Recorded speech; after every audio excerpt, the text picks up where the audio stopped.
귀한 찬양 감사합니다. 자, 오늘 우리 3월이 되었습니다. 우리 새로운 요절 외워보고 함께 말씀 시작하겠습니다. 우리 예레미야 31장 3절 말씀이에요. 자, 노트 보시고 우리 함께 읽어봅시다. 자, 시작.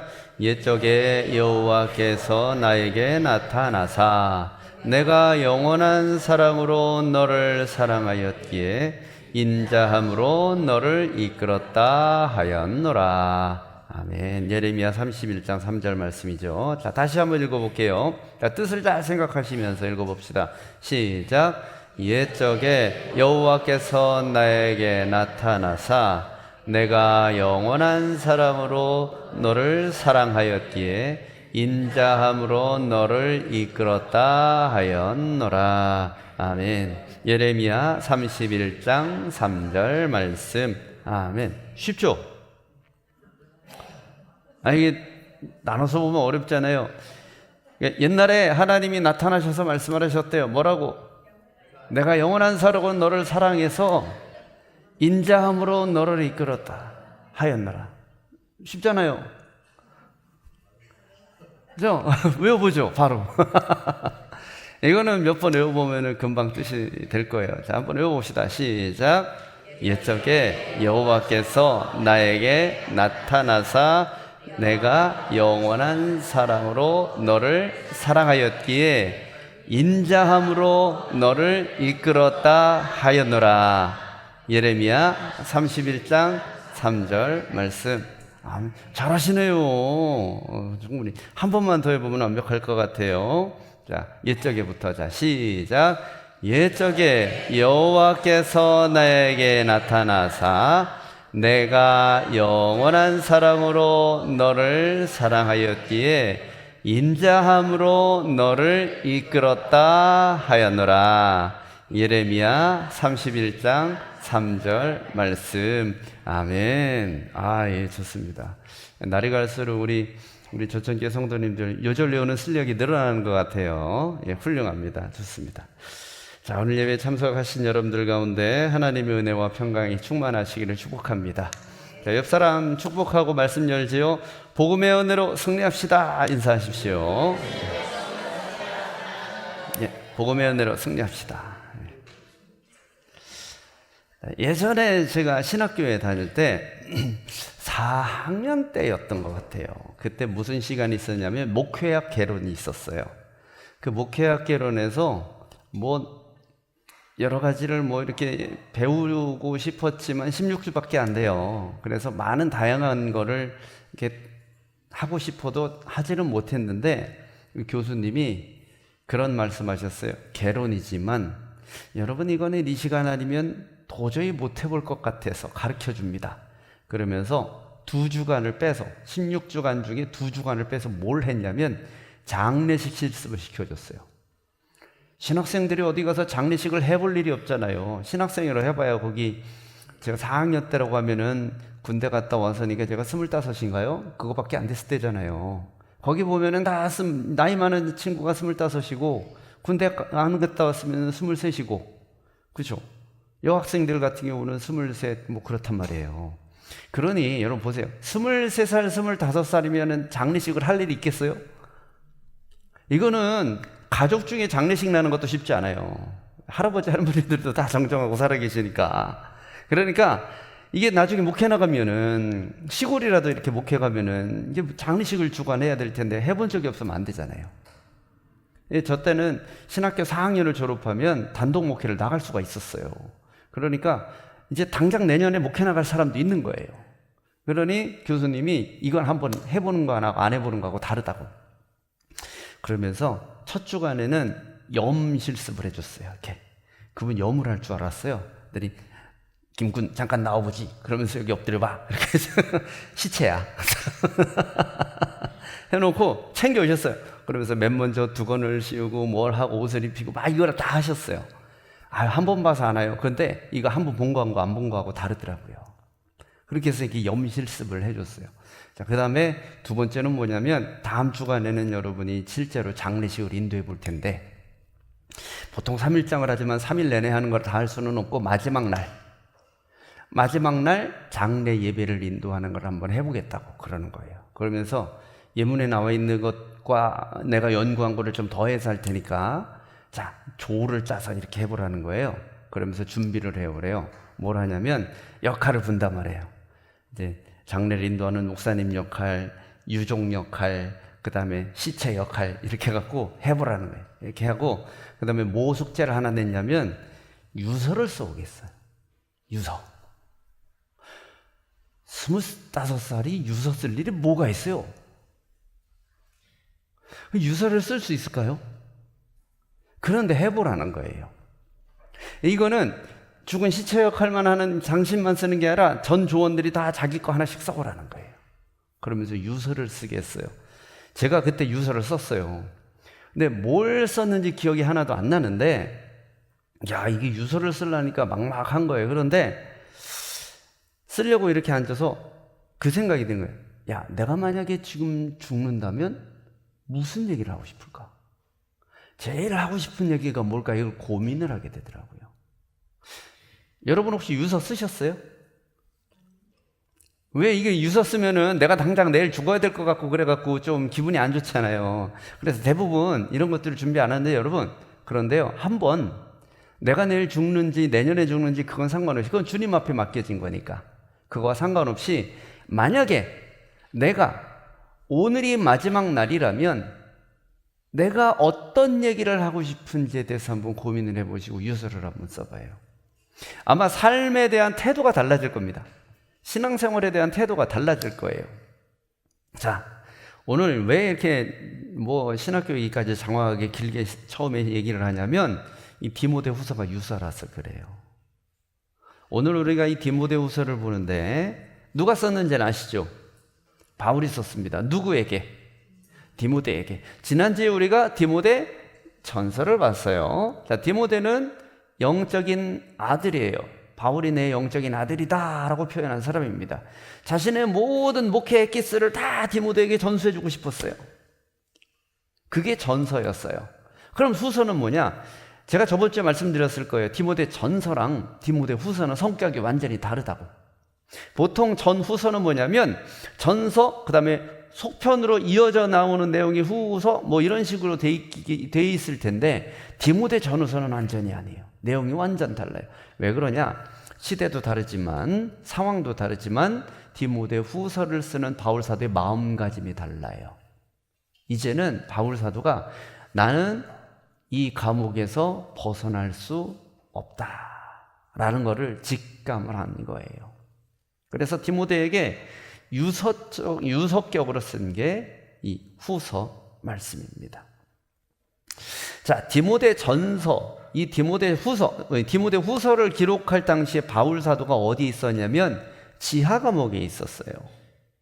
예전에 우리가 다른 성경을 볼 때는 바울 사도가 옥중서신 쓸 때 다른 성경에서는 바울이 그 가택연금 상태였다라는 걸 제가 얼핏 말씀드린 적이 있을 거예요. 감옥 생활을 했지만 가택연금 상태, 감옥이 아닌 집에 가둬놓고 군사들이 이렇게 지키는 형태였어요. 그래서 비교적 자유로움이 있었어요. 그런데 디모데 후서 당시에는 안 그래요. 요 당시가 어떤 때냐면 AD 67년경입니다. 자, AD 67년경이면 여러분이 잘 아는, 웬만하면 잘 아는, 누구라도 잘 아는 로마 황제, 그때 시기입니다. 누구일까요?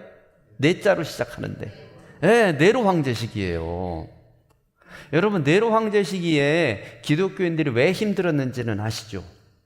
영화를 보신 분들 중에서는 코바디스라든지 그런 영화를 보신 분들은 아마 대강 그 배경들이 이제 인식이 될 텐데, 그게 뭐냐면 네로가 도시계획을 새로 한다고 멋진 로마 도시를 다시 만든답시고 불을 냈어요, 로마에. 그래 놓고 이 여론이 안 좋아졌잖아요. 이 미친 황제 막 이러니까. 그러니까 네로가 이걸 어떻게 했냐면 기독교인들이 불을 냈다 그래서 기독교인들한테 덮어 씌웠어요. 그래서 로마의 사회적 분위기가 기독교인들을 굉장히 박해하는 분위기로 바뀌었습니다. 가뜩이나 기독교인들은 조금 불편한 사람들이었어요. 왜냐하면 로마를 인정하지 않잖아요. 거기다가 로마가 모시는 신들도 다 인정하지 않고 자기네는 유일신 하나님만 모신다 뭐 그러고 자기네끼리 개토화되어 있고, 그러니까 별로 그렇게 관계가 쏙 좋은 관계는 아니었는데, 거기에다가 이 사람들이 불을 냈다 황제가 이래버리니까 이제 로마 시민들은 기독교인들을 보는 족족 테러를 가하는 거죠. 그래서 이 기독교인들에 대한 인식이 안 좋으니 바울 사도도 대우가 첫 번째 투옥할 때랑은 완전히 달라진 거예요. 그래서 이제는 지하 감옥에 들어갑니다. 얼마나 바울 사도가 이 지하 감옥에서 힘들었는지 이 디모데후서 4장 뒷부분에 가면은 13절쯤 가면은 디모데한테 누구한테 문안하고 누구한테 안부 좀 전하고 막 이런 얘기를 해요. 그러면서 뭐라고 얘기하냐면 올 때 겉옷 좀 갖고 와라, 그렇게 얘기를 해요. 뭐냐면 너무 추워서.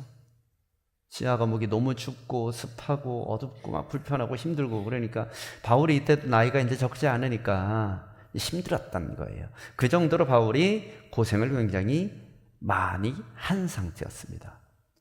근데 감옥 자체도 힘든데 더 힘든 건 뭐냐면 핍박을 당했다고 그랬잖아요. 교인들이. 기독교인들이 핍박을 당하니까 이게 무슨 일이 일어나냐면 배교하는 일들이 종종 일어나는 거예요. 신앙을 버리고 다시 원래 세상으로 돌아가는 사람들이 속속들이 생겨난 겁니다. 물론 예수 믿은 지 얼마 안 된 사람들은 이해할 수 있어요. 그럴 수 있으니까. 여러분 말씀드렸죠? 여러 번 말씀드렸어요. 이 당시에 예수 믿는 거는 어떻게 해야 된다고요? 목숨 걸어야 된다고요. 그러니 신앙생활 유지하는 게 쉽지는 않아요. 그러니까 믿은 지 얼마 되지 않는 믿음이 약한 사람들은 그럴 수 있다고 쳐요. 그런데 문제는 뭐냐면 바울과 함께 동역했던 사람들도 떠나가기 시작하는 거예요. 여러분 이게 참 힘든 거잖아요. 나랑 같이 여선교회 했던 집사님이 어느 날 갑자기 보니까 나 이제부터 교회 안 다닐라요 그래버리면 여러분 어때요? 상처가 되잖아요. 사실 우리 입장에서는. 바울도 비슷한 거예요. 이게 한둘이 아닌 거예요. 계속 뭐 데마라는 사람도 있고 알렉산더라는 사람도 있고 뭐 이렇게 실명을 언급할 정도로 굉장히 서운했던 거죠. 이런 상태에서 바울이 느꼈던 게 뭐냐면 영적인 외로움이에요. 감옥에 갇혀있지, 영적으로도 외롭지, 거기에다가 자신을 변호해주고 챙겨주는 사람도 아무도 없지. 이러니까 바울이 굉장히 힘들었던 거지요. 그래서 바울은 내가 이제 이 로마 감옥에서 도저히 이제 벗어날 길이 없겠구나 라고 생각을 했던 겁니다. 그런데 그거보다 더 걱정되는 게 있었어요. 바울에게 자신의 일신상의 어떤 상황이 힘든 거, 그것도 힘든 거지만 교회가 걱정인 거예요. 이렇게 힘든데 우리 교인들이 어떻게 살아날 수 있을까? 내가 이렇게 갇혀 있으니 가서 신방이라도 하고 위로라도 하고 말씀이라도 전하고 가르치고 하면 좀 낫겠는데 내가 그것도 못하니 이거 어떻게 하면 좋을까? 고민이 되는 겁니다. 그때 바울 사도에게 남아있는 유일한 대안, 여러분 그게 누구냐? 디모데. 그런데 여러분 디모데에게 치명적인 약점이 하나 있었습니다. 뭔지 아세요? 이게 장점일 수도 있어요. 그런데 장점이지만은 않아요. 뭐냐? 너무 착해. 디모데는 너무 착해요. 여러분 너무 착하니까 어떠냐? 소심해요. 소심해. 실제로 디모데가 소심하다 성경에 써 있는 건 아니에요. 근데 바울 사도의 이야기라든지 아니면은 성경학자들의 어떤 그런 자료들을 이렇게 좀 보면 미루어 짐작하건대 디모데는 소심하고 겁도 많고 이런 사람이었겠다. 여러분 바울은 어때요? 상남자예요. 목이 칼이 들어와도 나는 예수를 부인하는, 그죠? 베드로 어때요? 사내들인 공에서 수백 명이 자신을 막 공격해도 내가 보고 들은 예수를 내가 어떻게 말을 안 하냐? 죽여라면 죽여라. 이게 상남자들이에요. 주로 이게 성경에 나온 위인들은 보면. 근데 디모데는 솔직히 디모데는 이름은 여러 번 언급되는데 디모데의 대사가 한마디도 없어요. 성경에. 그렇죠? 무슨 뜻일까요? 이거는 이게 디모데가 굉장히 그런 부분에 있어서 신중한 성격을 갖고 있는 사람인 거예요. 그런데 여러분, 신중한 성격이 좋기도 하지만 약점이 있어요. 느리잖아요. 어떤 일을 할 때. 지금 이 상황은 어떤 상황이냐면 긴급한 상황이죠. 급박한 상황이잖아요. 위기 상황이에요.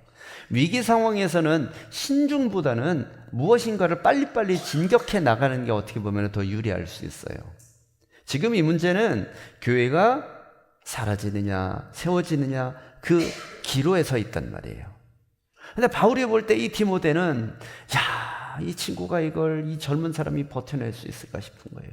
외부로부터의 핍박도 어려운데 교회 내에서 나이도 젊은 사람이 성격도 이러니 이 사람 괜찮을까 걱정이 되는 거죠. 그래서 디모데에게 다시 한번 편지를 씁니다. 그게 바로 디모데 후서예요. 그런데 이 디모데 후서 뭐라고 그랬죠? 유언장이라고 그랬잖아요. 그러니 어떻게 해요? 바울 사도는 내가 또 언제 이 편지를 쓸 수 있을까를 걱정하면서 그런 마음으로 정말 심혈을 다 기울여서 이 편지를 씁니다. 디모데후서를. 그래서 디모데후서를 보다 보면 굉장히 좀 절절한 게 느껴져요. 실제로 여러분 장례식에서 많이 읽혀지는 성경 구절이 오늘 본문 말씀이에요. 그렇죠? 장례식에서 많이 읽혀지는 성경 구절. 왜냐하면 유언적인 성격을 띠고 있어서 그렇습니다. 자, 중심 메시지 디모데후서 1장 12절 말씀입니다. 자, 우리 함께 다 같이 읽어보겠습니다. 자, 시작.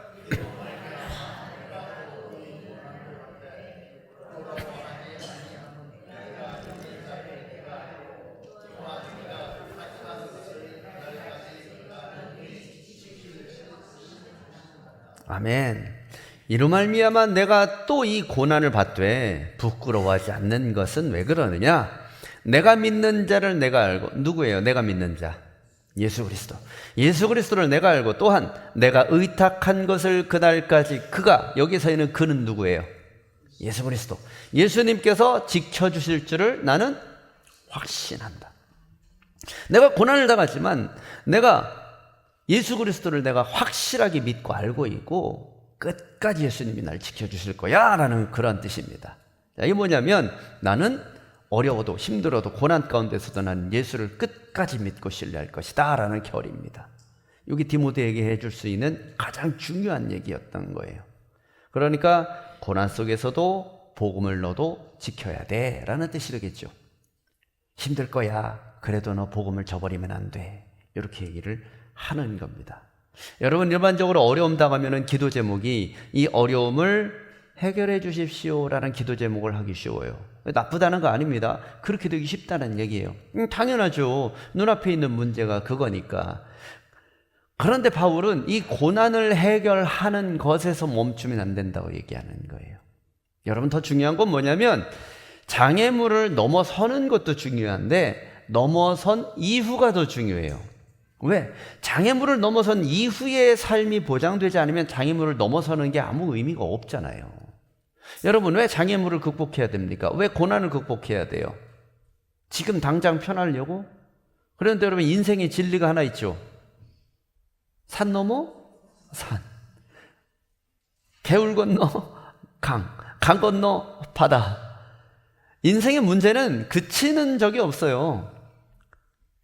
산을 하나 넘으면 더 큰 산이 있게 마련이니까. 고난은 우리 인생에 있어서는 필수적인 거예요. 어쩔 수가 없는 거예요. 육신을 잃고 사는 가운데. 그래서 여러분, 고난을 넘겨낸 이후의 삶을 어떻게 살 것이냐를 대비하는 게 훨씬 더 중요해요. 자, 그러면은 이 핍박의 상황 가운데 지금 이 핍박의 상황을 넘겨내는 것 굉장히 중요하지만 핍박을 넘겨낸 이후에 어떻게 복음에 감동된 자로 살아야 되는지 고민하라. 여러분에게 디모데에게 던져주는 바울의 숙제입니다.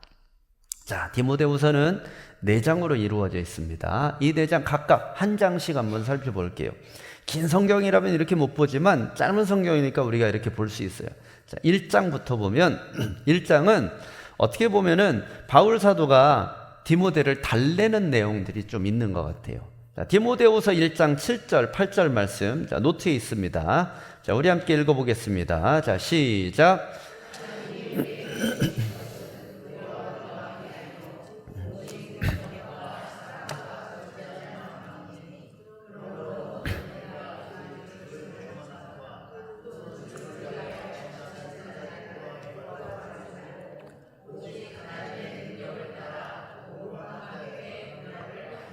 아멘. 자, 디모데 아까 말씀드렸습니다. 어떤 성경을 가진 사람인지. 기질적인 특성이니까 어쩔 수가 없잖아요.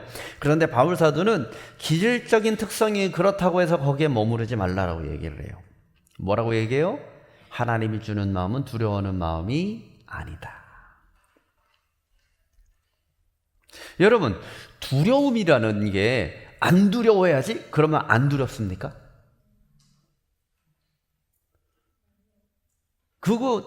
그게 두려운 마음이 내 의지로 결단해서 그렇게 되는 게 아니잖아요. 무서운 걸 어떻게 해요? 제가 어렸을 때 무슨 일이 있었냐면 여러분 전설의 고향 아세요? 그거 알면 옛날 사람이죠. 자, 전설의 고향 제가 무서운 걸 잘 못 봐요. 저는 그래서 공포영화, 호러영화 이런 거 싫어합니다. 영화 무서워서 못 봐요 저는. 그래서 저는 왜요? 네. 근데 어머니가 그러는 거예요. 어머니가 야 저게 뭐가 저 어렸을 때 유치원 때 야 저게 뭐가 무서워? 너 하나님 믿으면 하나님이 다 지켜주시는데 그렇지 하나님 나 주일학교 때 나 그렇게 배웠지. 맞아 하나님이 나 지켜주실 거야. 그리고 전설의 고향을 봤어요. 무서웠을까 안 무서웠을까요? 어떻게 이렇게 잘 알아요? 다 경험을 하셨나 보다. 여러분 이게 무서운 마음이 내가 의지적으로 결단해서 안 무서워질 수가 없는 거예요.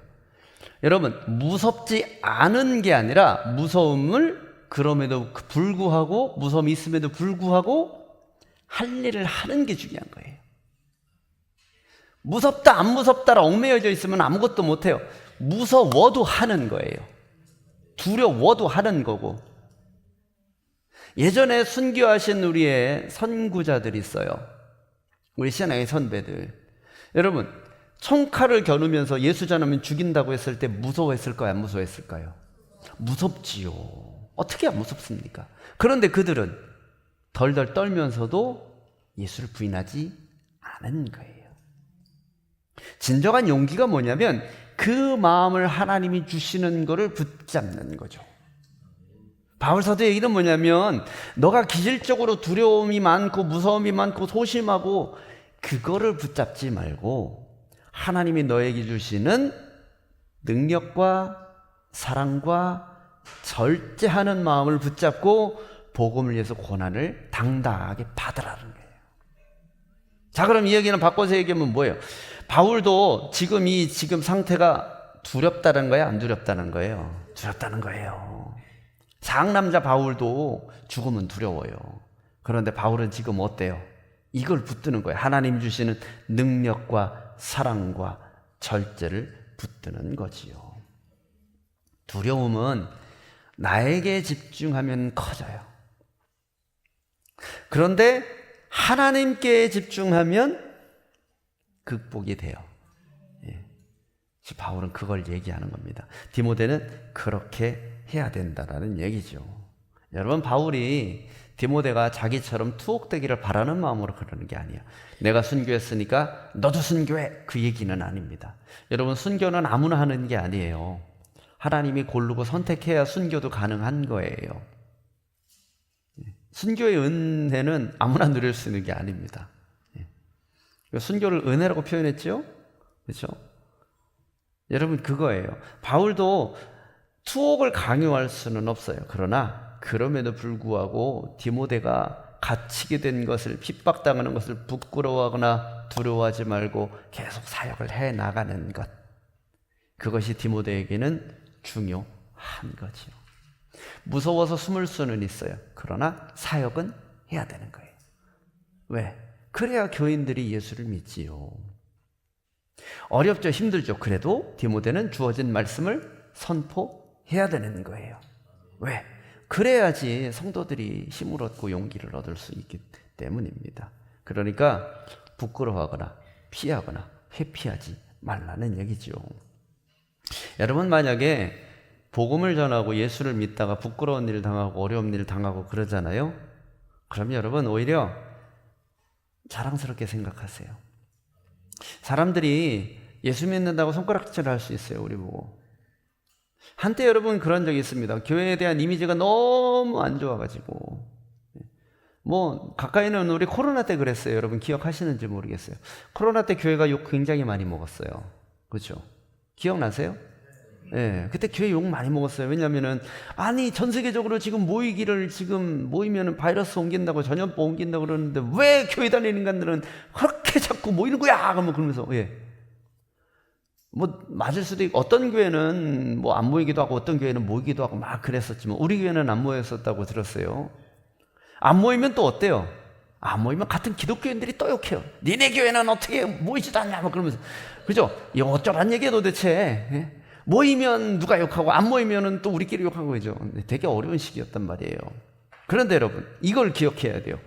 이러나 저러나 우리는 어때야 된다라는 거예요. 당당하게 예수 믿으라는 거예요. 그게 중요한 거예요. 여러분 코로나 때 모이는 게 정답이었을까요? 안 모이는 게 정답이었을까요?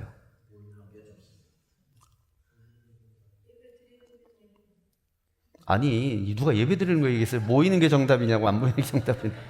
의견이 분분해요. 이쪽에서는 우리 모여야 된다고 그러고 저쪽에서는 그래도 안 모이는 게 이렇게 여기서 예배 모이는 게 정답이면 그러니까 아니 안 모이는 게 이렇게 여러분 이거는 사람마다 생각이 다 다를 수 있어요. 예.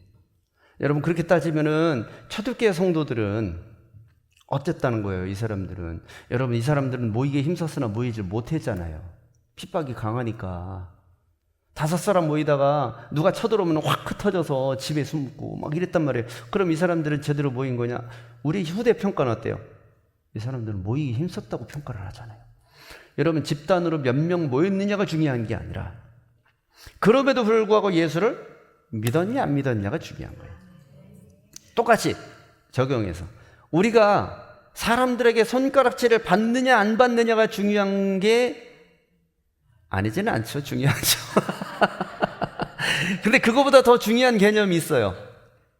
내가 예수를 부끄러워하느냐 복음을 부끄러워하느냐 아니냐. 그게 더 상위 개념이에요. 우리는 신앙 인격적으로 성숙해서 예수 믿는 사람이 잘해서 예수님의 영광이 드러나고 교회가 영광이 드러나고 그래야 돼요. 당연하죠. 잘해야 돼요. 우리는 선을 베풀고 아름다운 것들을 서로 지키고 하면서. 그런데 여러분 그거보다 상위 개념은 뭐냐면 예수를 잘 믿어야 돼요. 그게 중요한 겁니다. 사람들이 그럴 수 있어요. 아니 당신네들은 예수 믿으면서 왜 돕지 않느냐고. 사람들을 당신네들은 예수 믿으면서 왜 어려운 이웃들을 돌보지 않느냐고. 그럴 수 있어요. 아니 당신네들 교회도 크고 돈도 많은 것 같은데 왜 여기 소외된 사람들을 왜 돕지 않느냐고. 그렇죠? 그런 얘기 들을 수 있어요. 그런데 여러분 그거보다 더 상위 개념이 있어요. 당당해야 돼요. 우리가 예수 믿는 걸로 당당해야 돼요. 세상이 제일 무서워하는 건 뭐냐면 우리가 사회적인 공헌도가 있느냐 없느냐 그걸 갖고 걸고 넘어지는데 하나님은 우리에게 사회적인 공헌도를 묻지 않아요.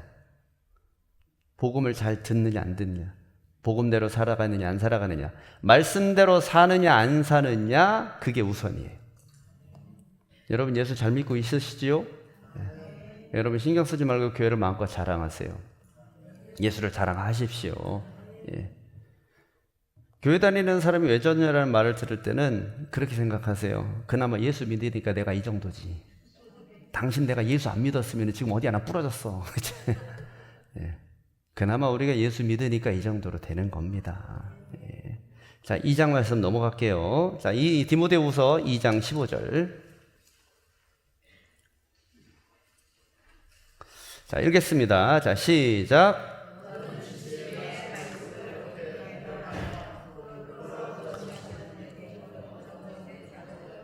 자신을 하나님 앞에 드리기를 힘쓰라.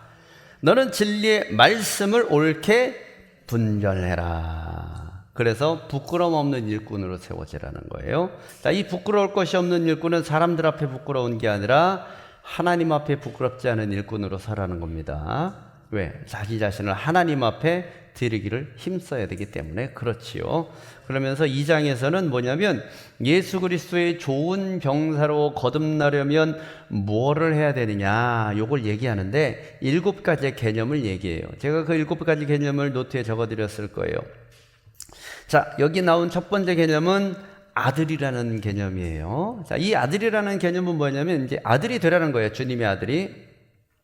성도란 어떤 사람이냐면 은혜 안에 태어난 사람이라는 뜻입니다. 아들은 엄마의 은혜로 태어날 수 있어요. 엄마 아빠의 은혜로. 그렇죠? 아들이 가만히 있어봐. 내가 김씨 집안은 좀 그런 것 같아. 내가 제주도의 고씨 집안에서 태어나겠다. 그래서 골라서 태어납니까? 아니죠. 그렇게 따지면 다 금수저네 집안에서 태어날 거예요. 그러니 이 사람이 태어난 거는 뭐냐면 부모의 은혜 아래에 있는 거랑 같다는 얘기예요. 마찬가지예요. 우리가 하나님의 자녀가 된 건 뭐냐면 은혜란 얘기죠. 하나님의 은혜. 자, 두 번째, 주님의 병사라는 개념이 나옵니다. 자, 병사는 뭐 하는 사람입니까? 전쟁하는 사람이에요. 싸우는 사람입니다. 그래서 뭐냐면 힘든 일을 기꺼이 감수하는 사람이라는 뜻이에요. 고난을 감수하는 사람. 성도는 고난을 감수하고서 하는 거예요. 여러분, 예수 믿으면 축복 받아요, 안 받아요? 받지요. 자, 그러면 예수 믿으면 축복 받는다면서 왜 이렇게 힘들어요? 자, 말이 돼요, 안 돼요?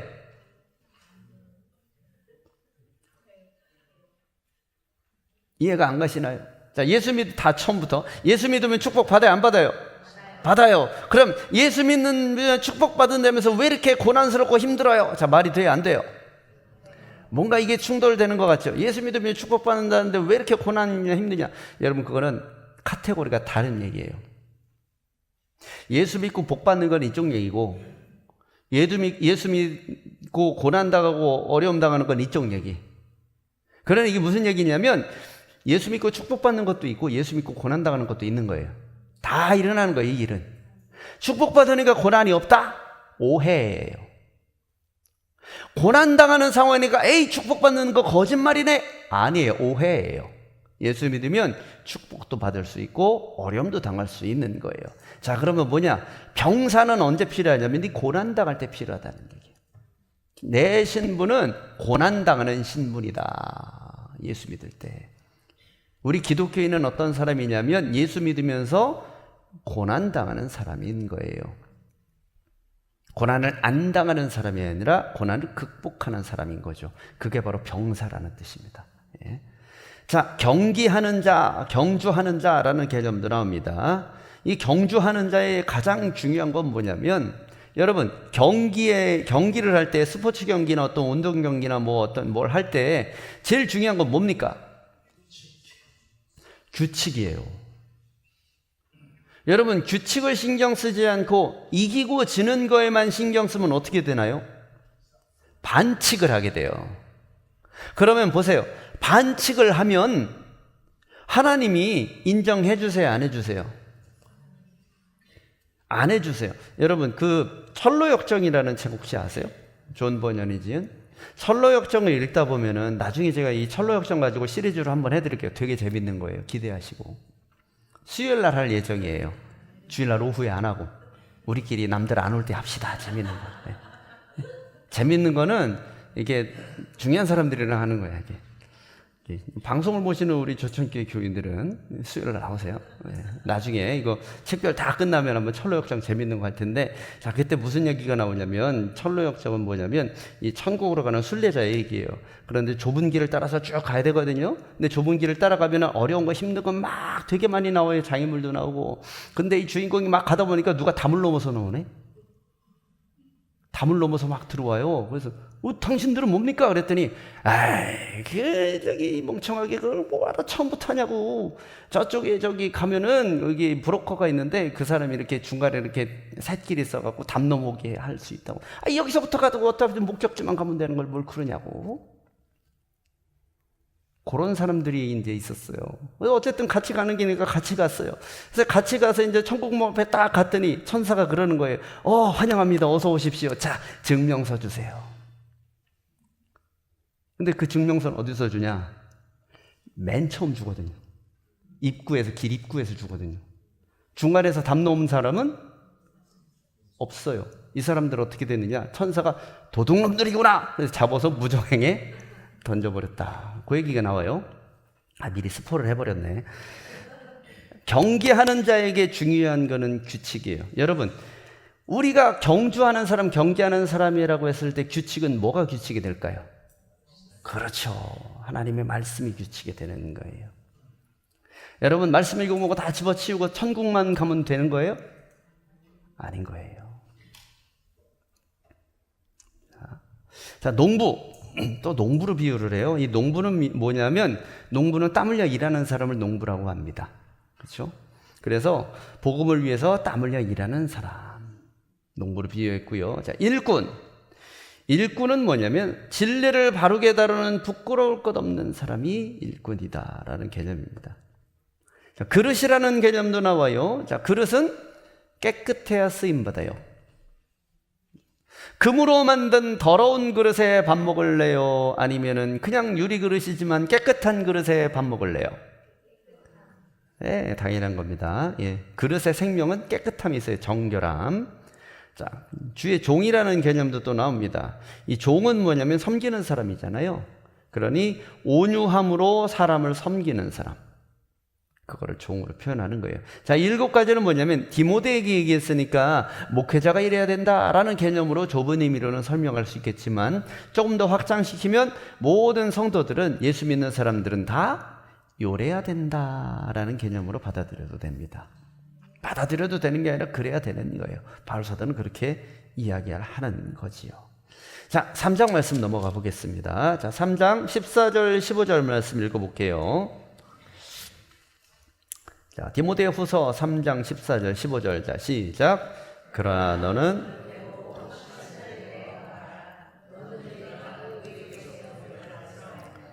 또 어려서부터 성경을 알아. 성경은 너희 너로 하여금 믿음으로 말미암아 구원에 이르는 지혜가 있게 하느니라. 그러면서 16절도 읽고 싶죠? 여러분 16절 알잖아요. 자, 외워볼까요? 시작. 교훈과 책망과 바르게 함과 의로 교육하기에 유익하니. 왜 옛날에 우리가 요절로 외웠었어요? 예, 기억하시죠? 예. 그 얘기가 나오는 거예요. 그런데 우리가 요절로 외우는 그 얘기, 그것도 굉장히 중요한 말씀이지만 그 말씀 이전의 전제가 뭐냐면 배우고 확신한 일에 거하래요. 누구한테 하는 얘기죠? 디모데한테 하는 얘기예요. 바울이 디모데한테 너는 배우고 확신한 일에 거하라. 뭘 배웠는데요? 성경을 배웠다는 얘기죠. 성경은 어렸을 때부터 배웠지 않니? 말씀을 어렸을 때부터 배웠지 않니? 누구에게 배웠는지도부터 기억하고 어렸을 때부터 배운 그 말씀을 꼭 기억해내라라는 거예요. 그러면서 그 말씀은 어떤 의미가 있냐면 그리스도 예수 안에 있는 믿음으로 말미암아 구원에 이르게 하는 지혜가 있다. 말씀을 잘 믿고 따르면 구원에 이르는 지혜를 얻을 것이다 라는 거죠. 마지막 때에 환난과 고통이 있을 거를 얘기하는 거예요. 핍박과 고난이 굉장히 드세질 걸 얘기하는 거죠. 그래서 3장에 보면은 말세에 어떤 어려움과 괴로운 것들이 일어날지 바울 사도가 낱낱이 그냥 일일이 쫙 나열해서 적어요. 물론 이것만 있는 건 아니겠지요. 근데 그런 것들을 쫙 적어놓고 그런 다음에 뭐라고 하냐면 이 모든 어려움들을 극복하는 거는 뭐냐? 네가 어려서부터 배워온 말씀으로 이겨낼 수 있어 라고 얘기를 합니다. 자, 뭐가 어려운지 한번 2절부터 13절까지 했는데 여러분 한번 그 3장 2절부터 13절까지 보시면서 말세에 나타날 고난이 어떤 것들인지 한번 하나씩 찾아볼게요. 자, 맨 먼저 뭐냐면 사람들이 뭘 합니까? 자기를 사랑한대요. 또 돈을 사랑하고 자랑질하고 또 교만하고 비방하고 부모를 거역하고 감사하지 않고 거룩하지 않고 무정하고 원통함을 풀지 않고 모함도 하고 절제도 안 하고 싸납고 선한 것 싫어하고 배신하고 조급하고 자만하고 쾌락을 좋아하고 또 그러니까 쾌락을 하나님 사랑하는 것보다 더 하고 그 다음에 그쵸? 경건의 능력도 없고, 예. 또 한참 건너뛰어서 뒤에 나와요.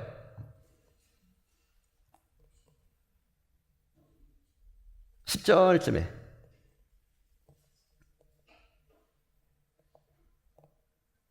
배우지만 진리의 지식에까지 못 가요. 이게 뭐냐면 유혹에 빠져서 중간에 포기한다는 얘기고, 진리를 대적하고 마음이 부패하고 믿음에 관해 버림받고 등등등등. 이 얘기들을 쭉 보면 여러분, 지금 우리 세대에 일어나는 일들이 이래요. 우리 이제 연식이 어느 정도들 되셨으니까, 뭐, 한 반백년쯤 이제 그 언저리를 이렇게 살아오셨으니까, 여러분 어때요? 예전에 어렸을 때부터 지금 비교해 보면 좀 심해졌죠, 이런 현상들이. 그죠? 여러분, 앞으로는 어떻게 될까요? 더 심해져요. 그러면 여러분, 옛날 우리 어렸을 때 한번 생각해 보세요. 우리 어렸을 때 우리의 부모님들, 우리 할아버님들, 우리의 믿음의 선조들이 뭐라고 얘기했는지. 옛날보다 세상이 악해졌다고. 그랬었어요. 저도 그 얘기 부모님한테 되게 많이 들었어요.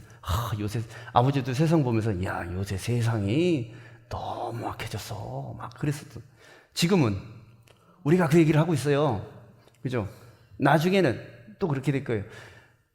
이거는 여러분, 인간이 지속하느냐 영원히 계속해서 나빠질 거예요. 세상은 그렇게 될 거예요. 수천 년 전에 기록된 마젠타석에 기록된 문기가 하나 있어요. 정식 본문 문기 위에 여기 각주처럼 뭐 누가 메모를 이렇게 낙서처럼 해놨는데, 이게 뭔 소리야 하고 해석을 해보니까 뭐냐면, 요즘 애들은 버릇이 없다. 수천 년 전에도 애들은 버릇이 없었어요. 지금도 버릇이 없고요, 앞으로도 버릇이 없을 거예요. 세상은 악한 방향으로 흘러가요. 그런데 그 가운데서 디모데가 지킬 수 있는 그 힘은 어디서 나온다는 거예요? 어려서부터 배운 말씀으로부터 나온대요. 그래요, 여러분, 맞습니다. 그래서 여러분, 우리가 어려서부터 배운, 예전부터 배운 그 말씀을 붙들고 사는 게, 그게 우리 자신을 지키는 거예요.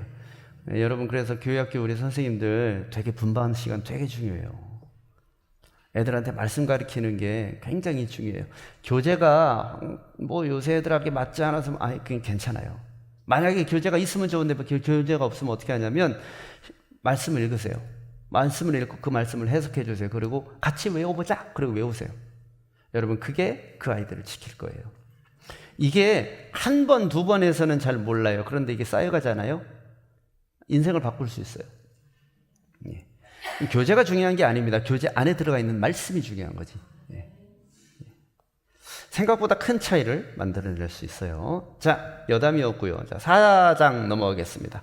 자, 이 4장은 이제 본격적인 유언이에요. 바울 사도가 이제 모든 진액을 다 쏟아내는 느낌이 나요. 4장을 읽어보면. 그러면서 종말론적인 소망을 디모데에게 전수해주고 있습니다. 끝까지의 복음을 전해라. 그러면서 종말론적인 소망. 그러면서 5가지 행동 강령을 디모데에게 가르쳐 주는데, 그 5가지 행동 강령이 디모데후서 4장 2절에 나옵니다. 자, 4장 2절 읽어볼게요. 자, 시작. 너는 말씀을 전파하라. 때를 얻든지 못 얻든지 항상 힘쓰라. 범사의 오래 참음과 가르침으로 경책하며 경계하며 권하라. 예, 괄호친 게 5가지예요. 하나씩 보면은 뭐냐면, 전파하라, 이건 뭐냐면 선포예요. 여러분, 전파하는 데 있어서의 중요한 핵심이 있어요. 전파는 해야 되는 거예요. 그냥 뭐랑 똑같냐면, 지금 미국이랑 이란이랑 전쟁하는데 만약에 적군이 쳐들어와서 폭격을 해요. 그러면 뭘 해야 되죠? 사이렌이 울어야 돼요. 공습경보라고 말이죠. 그렇죠? 그런데 이 공습경보를 하는 사람이 이렇게 보니까, 여기는 뭔가 좀 조용히 해야 되는 분위기야. 카페야. 카페에서 떠들면 안 되잖아요. 이거를 얘기를 해줘야 되나? 자, 그럼 돼요, 안 돼요? 카페는 조용히 해야 되는데. 무슨 얘기인지 알겠죠? 공습경보를 하려다 보니까 아기가 자고 있네. 떠들면 아기 깨잖아요. 그래도 해야 돼요? 해야 돼요. 전파가 그거예요. 그게 전파예요. 가장 중요하고 가장 위급한 일은 해야 되는 거예요. 자, 그럼 이 세상에 복음을 전하는 것보다 위급하고 중요한 일이 어디 있어요? 그럼 복음은 상황 봐서 전해야 되는 겁니까? 아니죠. 어떻게 보면은 공식 정보보다 더 급한 게 복음이에요. 그래서 여러분, 바울은 그렇게 얘기하는 거예요. 전파하라. 왜? 바울은 직감적으로 느끼고 있어요. 얼마 남지 않았어요. 자신의 생명도 얼마 남지 않았을 뿐더러 느낌이 주님이 곧 오실 것 같아요. 세상이 점점 악해져요. 예수님께서 악한 세대를 조심하라고 하면서 세상이 점점 악해지고 그 세상 끝날이 되면 사람들이 한없이 포악해질 텐데 그때 내가 다시 온다 그런 얘기를 하셨으니까 보니까 지금 어때요? 야, 이게 네로가 로마에다 불질러 놓고 사람들이 막 독이 올라가지고 막 잡아주고 난리다. 그러면은 바울이 볼 때는 이거는 끝장이에요. 그래 급해요. 그러니 디모데한테 뭐라고 그러는 거예요? 상황 보지 말고 무조건 전하라는 거예요. 그게 바로 전파하라입니다. 자, 두 번째는 힘쓰라라고 되어 있죠. 때를 얻든지 못 얻든지 힘쓰라. 자, 때를 얻든지 못 얻든지 무슨 소리죠? 이거는 언제나라는 뜻이에요. 언제나. 군대에 가면 그 분대나 소대별로 돌아가면서 5분 대기조라는 걸 해요. 이게 5분 대기조를 하면은 보통 제가 군대 생활할 때는 장난 해보셨죠? 5분 대기조. 네. 제가 군대 생활할 때는 한 3달에 한 번 정도 5분 대기조가 이제 일주일씩 하는 거예요. 그 뭐냐면 그 5분 대기조는 항상 군화를 신고 있고 군복을 입고 있어야 돼요. 전투복을 입고 있고 그 다음에 항상 총을 옆에 끼고 있어야 돼요. 철모를 쓰고 있고 군장도 항상 준비되어 있고 그러면 느닷없이 오대기 출동! 그게 떨어지면 5분 안에 출동을 해야 돼요. 근데 5분 안에 안 나왔다. 한 놈이라도 안 나왔다. 그럼 그 소대 전체는 군장 들고 뺑뺑이에요. 정신 상태가 야 5분 대기가 뭐 하는 거야? 5분 안에 집회하라니까 왜 5분 안에 안 돼? 이게 5분 대기. 뭐냐면 긴급 상황에 바로 뛰쳐나와야 되는 거예요. 이거는 뭐냐면 이유 여과가 없어요. 화장실 가서 앉아있다가 삥 하면 빨리 나와야 돼 그냥. 그게 5분 대기. 지금 뭐라고 하는 거냐면 바울은 그거 하라는 얘기예요. 디모데한테. 그런 자세를 가져. 힘쓰라는 얘기죠. 자, 그 다음에 경책. 이 경책은 뭐냐면 경책이 뭐냐면은 깨닫게 하는 거예요. 여러분 깨닫게 하는 거의 가장 중요한 핵심이 뭐냐? 기준이에요. 너 잘못했어. 제가 뭘 잘못했습니까? 너 이거 잘못했어. 요게 경책이에요. 그런데 잘못했다라고 말하는 사람이 얘가 뭘 잘못했는지 나도 모르는데 너 잘못했어. 그럴 수 있어요? 그건 안 되잖아요. 그러니까 경책을 하려면 뭐냐면 맹목적으로 너는 나쁜 놈이야. 세상은 나쁜 거야. 그게 아니라 왜 나쁜지 말씀의 기준에서 뭐가 어긋났는지 그걸 분별할 줄 알아야 된다는 얘기예요. 여러분 세상은 악하죠. 그런데 여러분 그런 얘기하는 거 있잖아요. 아니 세상은 악하지만 그래도 살만한 세상이잖아요. 도와주는 사람들도 있고요. 선한 사람들도 많고요. 그렇죠? 그러면 세상은 악해요, 선해요? 그래도 악해요. 이게 뭐냐면 그런 거예요. 악하다 선하다의 기준은 하나님께 달려있기 때문에 우리가 사실은 섣부르게 구분할 수는 없지요. 선한 행위를 한다고 해서 그 사람이 선하냐? 그건 다른 문제예요. 왜? 저 사람은 어제 도둑질하고 오늘 선을 베풀 수도 있어요. 우리가 그건 모르잖아요. 저 사람은 어제 나쁜 짓을 했지만 오늘 착한 일을 할 수도 있어요. 그런데 반대로 오늘 나쁜 짓을 한 사람도 이 사람도 집에 가면 좋은 남편이고 좋은 아내가 될 수 있잖아요. 그죠? 좋은 부모가 될 수 있는 거죠. 선하다 악하다의 기준은 그래서 일률적으로 획일적으로 우리가 딱 잘라서 너는 선한 놈, 너는 나쁜 놈 이렇게 할 수가 없어요. 그건 언제 하느냐면 마지막 때에 주님이 하세요. 그래서 우리는 그걸 분별하는 게 아니에요. 다만 뭘 분별하냐면 잘못된 일에 대해서 잘못됐다고 경책할 수 있어요. 그렇죠? 예수를 안 믿는 거에 대해서 당신은 예수를 안 믿으면 안 됩니다라고 얘기할 수 있는 거예요. 당신은 말씀대로 살아야 합니다. 왜 말씀에 이렇게 얘기했어요? 그걸 얘기해 줄 수 있는 거예요. 그게 경책입니다. 그래서 맹목적으로 일단은 당신은 나빠요. 당신은 안 돼요. 이렇게 얘기하는 게 아니라, 예? 경책은 그 기준을 깨닫는 것. 자, 경계. 경계하라는 뭐냐면, 이거는 뭐냐면 잘못된 것이 오지 못하도록 미리 살피는 걸 경계라고 하지요. 여러분, 요 경계하는 데 있어서 중요한 건 뭐냐면은 그 사이렌이에요. 사이렌, 경고음. 나쁜 짓을 하려고 하면 나쁜 짓을 하기 전에 무슨 일이 일어나냐? 우리 마음속에서 야, 너 그러면 안 되지 않겠냐? 라는 마음이 생겨요. 이걸 뭐라고 부르냐면 양심이라고 불러요. 하나님이 우리에게 그 경고등을 하나 주셨어요. 양심. 그런데 여러분 시계 알람 들어보셨어요? 시계 알람 처음에 하면 어때요? 핸드폰 새로 사가지고 핸드폰 알람도 잘 울리겠지? 알람 딱 해놔요. 자, 그 다음날 알람이 울리면 깜짝 놀라서 일어나요. 왜 이렇게 커? 근데 여러분 한 달 내내 들어보세요. 어느 날은 언제 울렸어? 그죠? 이게 경고를 한 번, 두 번 무시하면 그 경고가 경고로 들리지 않아요. 양심이 그래요.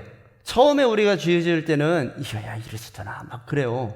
근데 이거를 한 번, 두 번 무시해 보면은 나중엔 뭐냐면 양심이 야, 너 그래서는 안 되잖아. 그래도 그냥 가볍게 무시하고 해요. 이렇게 죄의 특성이죠. 그걸 하지 말고 그걸 조심하라는 거예요. 그게 경계입니다. 항상 알람이 울릴 때 안 된다고 한 죄악된 것들은 항상 타협 없이 엄하게. 자, 그리고 마지막에 권하라. 권하라는 건 뭐냐면 이거는 뭐냐면 의지적인 겁니다. 뭘 권하냐? 잘했다 잘못했다 이걸 권하라는 게 아니고 상처받은 영혼을 위로하고 인도하는 것. 권면이라는 뜻이죠. 좋은 말로. 권면을 어떻게 하는 거냐면 이리 와보세요. 듣겠습니까? 당신 말이야. 자, 이게 권면이 아니에요. 자, 권면 어떻게 하는 거죠? 자, 저한테 권면 한번 해보세요.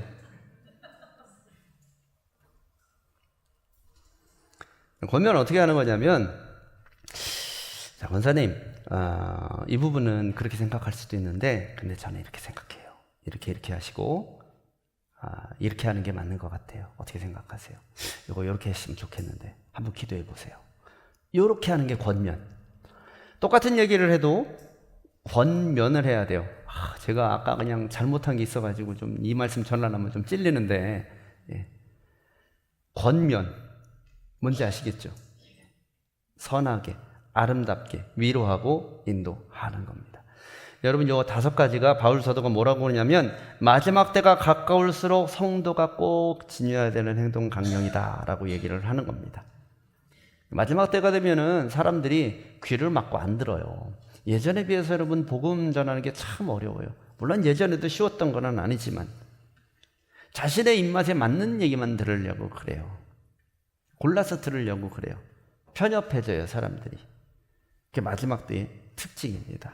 자, 그런 특징적인 세상을 살 때에 이런 5가지를 갖추어라 권면하고 있습니다. 자, 디모데후서의 교훈 3가지 요약된 것 한번 읽어보시죠. 자, 1번부터. 자, 시작.